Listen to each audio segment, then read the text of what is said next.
Man, I'm so glad you tuned in today. Can you believe 400 million people suffer from chronic depression? Depression. Welcome to the Results Kill Excuses show. I'm your host, Greg. I've been getting on here doing what? We talking about life. Whose life? My life, your life, all life. Man, and living life in the here and now. Living life in the here and now. Even though I talk about prior to 2012, I was on a death spiral, crash and burn, hitting my rock bottom as I come up on just days away, depending on when you're listening to this. July 22nd is my 12-year anniversary of the last time I had a little sippy sip, drinky drink. Wow. Wow. If I can do it, you can do it. As I just saw 111. If I can do it, also known as the drunk motherfucker, this guy right here. If I can do it, yeah, I know you can do it. I know you can do it. But 400 million people are suffering in silence. They're stuck. They're stuck. Y'all know that depression is stuck in the past. Anxiety is afraid of the future. It's uncertainty about the future. But the depression is stuck in the past. Something bad happens and it changes our life, or it changes us on the inside. We are hurt, we are betrayed, we are abused, we are traumatized. I mean, something happens throughout our life. We get stuck there. Yeah. And what happens is it's not just one thing. It's like one thing, another thing, another thing, another thing, another thing, another thing. And I hope that what I can at least do in this moment is I share my truth and I get super vulnerable with all the mistakes I've made. That hopefully that sparks a little light inside of you that you're not alone. We all think we're alone. When you're in a room of 1,000 people, we all think that the spotlight's on us. We all think everyone's looking at us. When we are insecure about a certain part of our body or a certain way that we look, we walk into a room, a big gathering, and we think everyone's looking at us. And here's the truth, they're not. That's just how our conscientious mind works, our ego works. Our ego wants us to feel and project back to us that we are the center of the universe, and everyone is feeling that way. So that when we make a mistake and when we carry around guilt and shame from messing up, guess what? We think that everyone sees us for that, when no one sees you for that. Only you. Only you. And the truth is that anybody that does want to see you for that, like, that's their problem. It's not even your problem. That's their problem. Because every single day you have a choice. You either choose to stay where you're at, which isn't even still in the thing that happened to you. You're just staying in. What you're doing is you're holding on to the memory of the thing. And there's even research that says that we only remember 50% of what actually really happened to us. Think about that. You only have like about 50% accurate. You're only about 50% accurate. 100% of what you think you believe and what you think has happened is only about 50% correct. Like, that alone should just like drop all this weight so that you can like, really? Really? Yes. Yes, really. Yes. Very much really. I wouldn't say this if it wasn't true. And it's been my own experience that, again, it's the therapy. The therapy's really helped me to really unpack stuff, because the truth is that the people that love you, the people that are around you, they can't do it. They can't be your therapist. They can't carry around all the emotional toll and the burden and hear the stories and stay neutral. See, that's the thing.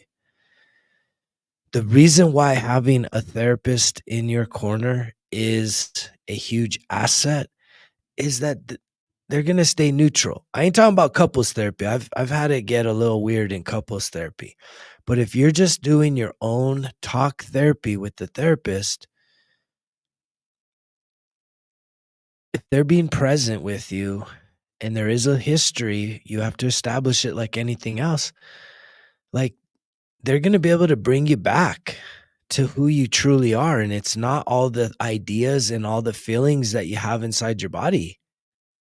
It's not even the experiences of your past. You should not never be defined by the things, good or bad, because they're gone. And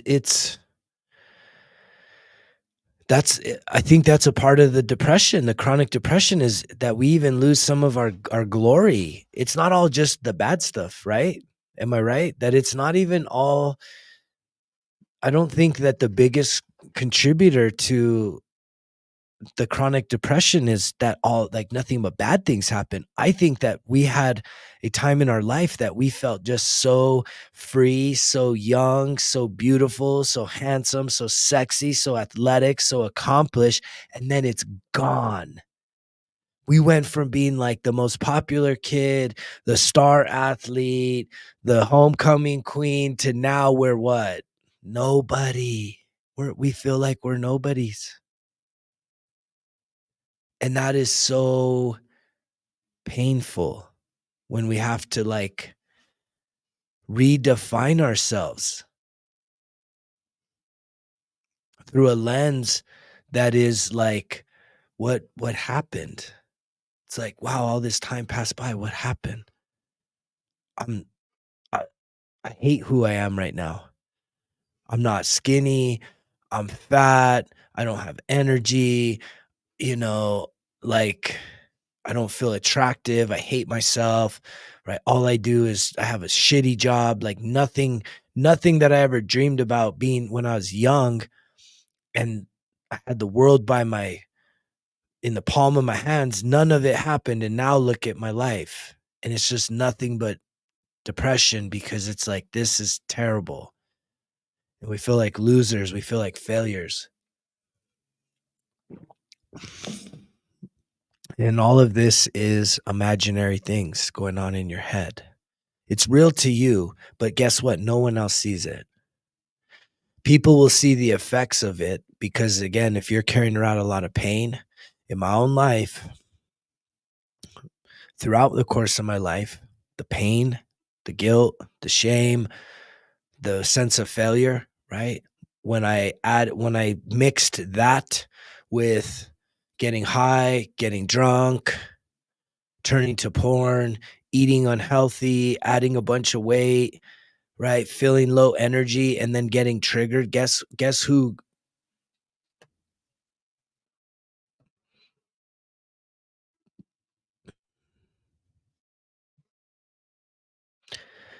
who reaped, or who was the target of that pain? It was my kids, my spouse, my friends, just the close, intimate people in my life. I usually always could keep it super professional at the work, but man, when you go home behind that closed door, that's one place, huh? Behind the closed door, a whole nother version of many of us comes out. Right? We put on this big old act when we go out into the world, whether it's to go shopping or to go to work or to go meet somebody. We put on this big old act, man, all these masks. And yet, who are we behind the closed doors? It's different. It shouldn't be, but it is. And a lot of that is just the fear of abandonment, the fear of not being accepted, feeling like we belong. It's a social thing. It's there's nothing there's nothing bad about that. It's just that when it becomes bad is when we are willing to lose ourselves, to get lost in the process of gaining somebody or something else's acceptance, and we compromise and we lose ourselves. And so I was talking to a friend, an old friend today that's been trying to turn his life around, and he's had some success, but I know that he has the potential for so much more because I know the spirit inside of him. I know what's capable. I know what's inside of you. I want you to be able to see the potential inside of you, because what I tried to explain to him today, and I'm sharing this with you now because I think it's very beneficial, is that you have to let the past version of you go. And you also need to let your beliefs go about age and old and whatever kind of definitions, because see, most of us are depressed because we're thinking about this youthful version. And if we could just go back and get that, if we, man, it was just so good back then. It was just life was perfect back then. And now I got all this other shit happening. And yet, what I think would benefit you even more is to let go of the past version and start to imagine the future version. What is the greatest version of yourself? Who is that person? Are they in shape? Are they out of shape? Are they, what type of food do they eat? What kind of activities do they do? What kind of money do they have? What kind of car do they drive? Where do they live? What kind of social groups do they have? What kind of events do they attend? And if it's pretty much the exact same thing as what you're doing now, then to me, that's an area where I think you need to really work on expanding your idea of who you are. If it's just the same person but older, that shouldn't we should be better, not just older. I think there's so much that we can that we hold ourselves back from. Today I was at a store shopping and I had just left the gym, and I'm walking around and I asked this young guy for some help. Young guy, he was probably in his early 20s, and he had helped me out, and I'm walking out. We were just kind of chit-chatting. He's like, "Man, I really like your physique." And I was like, "Dang, dude, hey." I was like, "Thanks, bro. That's awesome, man." That was like a really I could tell it was a sincere compliment. Like the way I carried myself, it obviously stood out to him, especially because it was like in a hardware store, and he paused to give me some praise, and I receive that nowadays. I'm grateful for that, and I told him, man, like I started telling him, "Dude, you got this inside of you too. Do you work out?" "Nah, but I'm wanting to get back into it, and I'm thinking about running." And I'm like, "Dude, like I'm a believer that if you see strength, it's because you're strong." Did you hear that? If you see strength, it's because you're strong. If you see wealth, it's because you're rich. If you see beauty, it's because you're beautiful. But see, the thing is, you're seeing it in somebody else, but you don't see it in yourself. And I believe it's our duty to bring out that part of us that we see in other people. It's not to just kind of be totally delusional. And I see this online a lot. I see it more with women posting pictures, and every woman, "Oh, so beautiful, so beautiful, so beautiful, so beautiful." And it's not necessarily true. I think it's just, people just trying to be courteous, trying to be kind. It's kind of that spirit of kindness now, and there's nothing wrong with that. But if but if the picture is somehow filtered and AI augmented, like, I know what's going on behind that. Do you? What's going on behind all the women posting up the AI pictures? What is really happening there? What is really happening? Is it just like curiosity? Oh, I just want to see. And some of y'all use these as your actual pictures, and it's not who you are. There's a lot of insecurity. It's just a huge telltale sign of someone that's very insecure. And I used to date someone that, man, they were so insecure. Oh my goodness.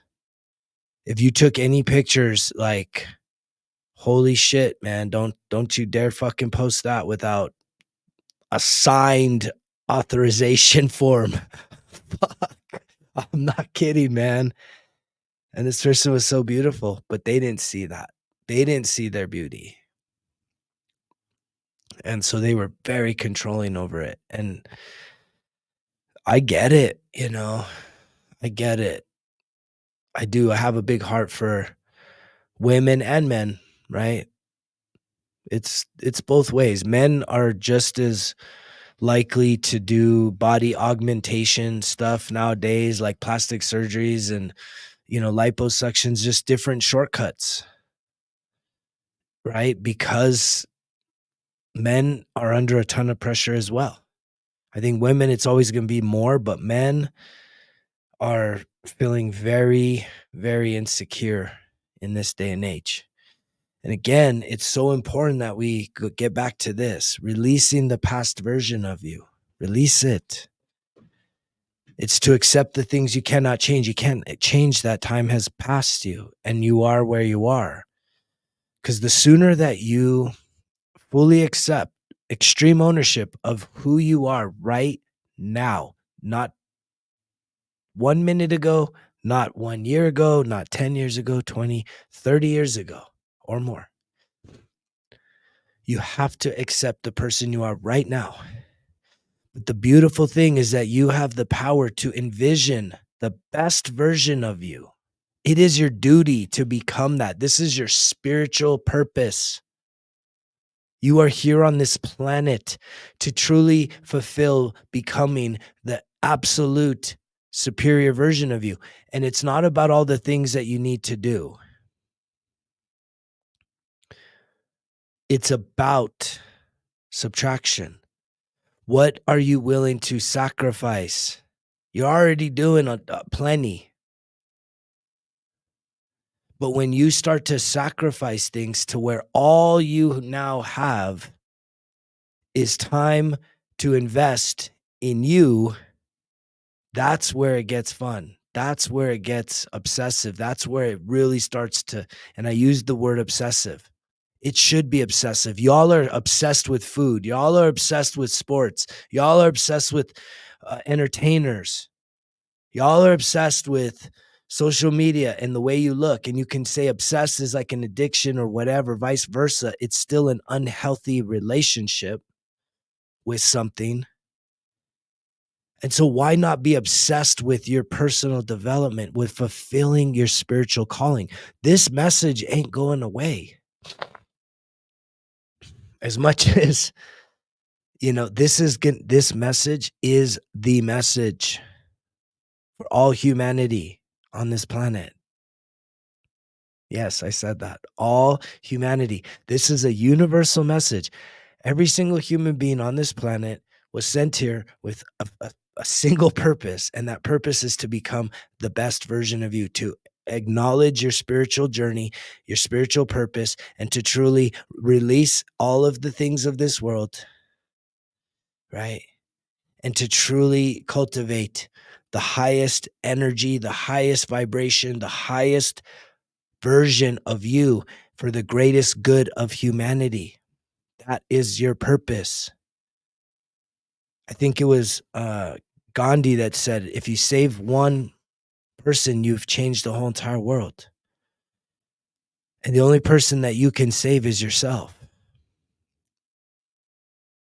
So you have the power to change the entire world. You have this power. It is there right now.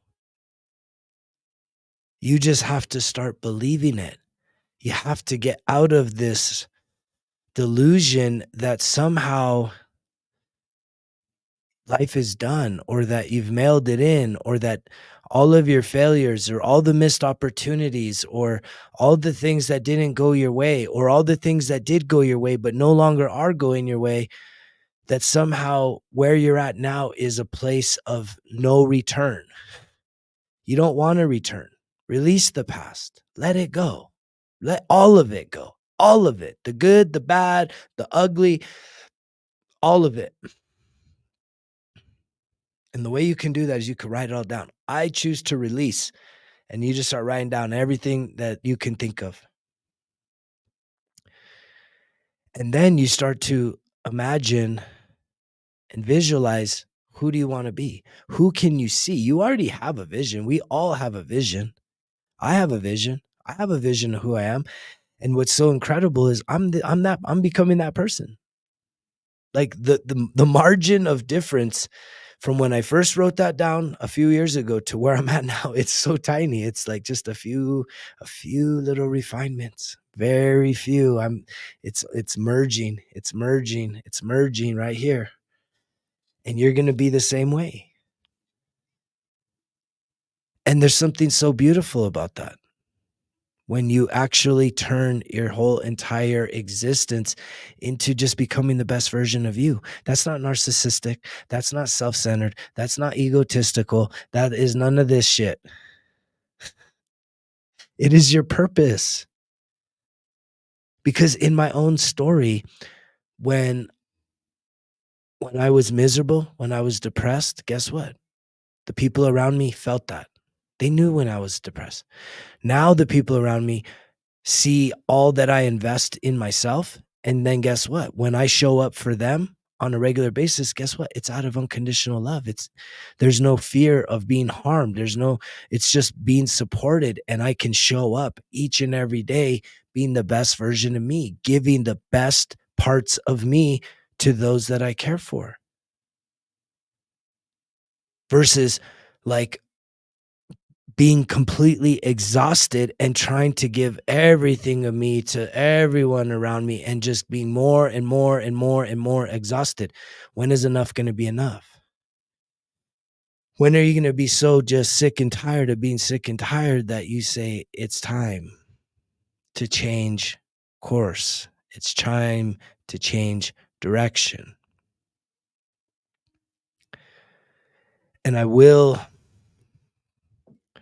just leave you with this encouragement that if you can imagine that person, that version of you, don't go to the past. Don't think about the youthful teenage 20 something version. Let that go. Be grateful for the time that you had. A lot of us wasted that time of our life.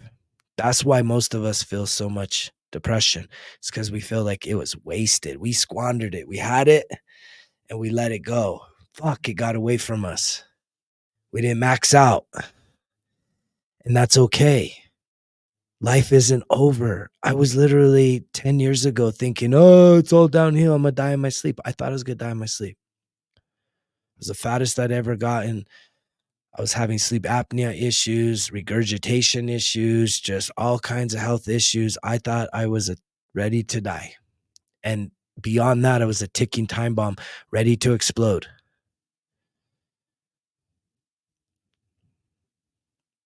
And I've turned it all around. And it doesn't have to take you that long because guess what? I'm someone that's done it. I can condense your timeline because I now know what works. Because so much of our issues are here, mental and emotional. If you have a hard time with your eating habits, it's not because you are hungry, need to be well fed. It's because you have unhealed childhood trauma, right? You don't know how to emotionally regulate. You can't sit in that uncomfortable feeling. You can't just sit there and just feel uncomfortable. Feel it. Oh, ooh, I feel so uncomfortable. Oh man, I'm so triggered right now. Like that's what it takes. Breathing into it, right? Breathing into it, speaking into it, giving it a name. What is that feeling? Oh man, I'm so scared. Oh man, I'm so overwhelmed right now. Oh man, I'm so afraid. We like none of you do that. When you feel uncomfortable, you're like, "Oh man, I feel uncomfortable." And then right away you've trained yourself. I need to go to hunger. I need to go to something that's pleasurable, right? I need some food. I need some loving. I need some porn. I need some alcohol. I need a drug, a stimulant. I need something. I need something. Ooh, I don't like this. I don't like how I feel right now. I need something. And it becomes so ingrained in who you are and your patterns that you're now a slave to it. And it's not even giving you the relief. That's the thing. It's not even serving you like it once did. Maybe at first it gave you a little relief temporarily, maybe for hours, maybe for days, maybe for a week, but it's not long term. None of that stuff serves you long term. Because if it did, you would only need to use it once. Yes. You would, if it really worked, you would just do it one time and then it's good forever because it changes you. But it doesn't. You have to change you. And it starts from the inside. And I know that's a scary thought, but I'm here to help. If you haven't yet, you should check out the App Store and type in those 3 magic words right there. Results kill excuses. I got 25 free lessons valued at over $1,500 packed into 5 self-discovery courses. These aren't like scary things unless it is, because you have to look in the mirror and you have to really start getting real with yourself and having some deep internal conversations with yourself. But there's videos to guide you through the process. There's downloadable worksheets and reflection prompts that you have to then print out, or you could order a complete, ready to rock workbook. And so, again, you need to know that the sooner you can let go of the past and start to envision a better future and then re-engineer that to say, who is that person? What do they do? What are they wearing? How much do they weigh? What kind of car do they drive? How much money do you make? And some of this is fun to do, to just sit there and like imagine. That's kind of getting back to being youthful and playful, reinvigorating your imagination to say, what is the best version of myself? Does that person watch sports for 20 hours a week? All this, does that person have man boobs and a big old belly, or is that guy ripped, working out 5 times a week, 4 or 5 times a week, going out on hikes, going out fishing, you know, taking his kids or grandkids out to go do the same, getting compliments at the store. Dang, man, look at you. You're ripped. You're badass. Like who is that man or woman? Because when you can envision them and define them with details, all of that comes from within you. And all you got to do is then re-engineer what activities is that person doing to get there. And if you can just overcome the mental blockage, the emotional blockage, so that you can start giving yourself permission to start doing those activities, and you're not going to do those activities at the future intensity, right? I didn't just start lifting like big mountains on deadlifts. The first time I tried, I didn't want to hurt myself. So you have to be you see what that person's doing, and you start along this new path and this new journey. But in order to before you even start worrying about what they're doing, you start to say, what doesn't that person do? Does that person play video games all night? Does that person go to every single concert in the summer and get wasted? Does that person smoke weed on a regular basis? Does that person overeat and eat fast food 2 or 3 times a week and get snacks every time they go to the grocery store? Like, you got to be able to say, what doesn't that person do that makes them different? Because that person is you. It's inside of you. And that future version of yourself is cheering for you. They are cheering for you right now. They are pleading, please, please do it. Come on, come on. You can do it. You can do it. They're cheering for you, just like I'm cheering for you. That future version is like literally cheering for you to do it. Come on, come on. You can do it. I know you can do it. And you have signs that you can do it. You're seeing synchronicities. You are seeing things show up that are indicating that it's possible, but yet you keep stalling. You keep waiting. You keep thinking. And it's just like, you gotta collapse the thinking mind. You gotta start becoming a doer. That is what will give you the results. Become a doer. You know the drill. Results. Kill excuses. Turn your sick and tired into optimal and unstoppable. Great.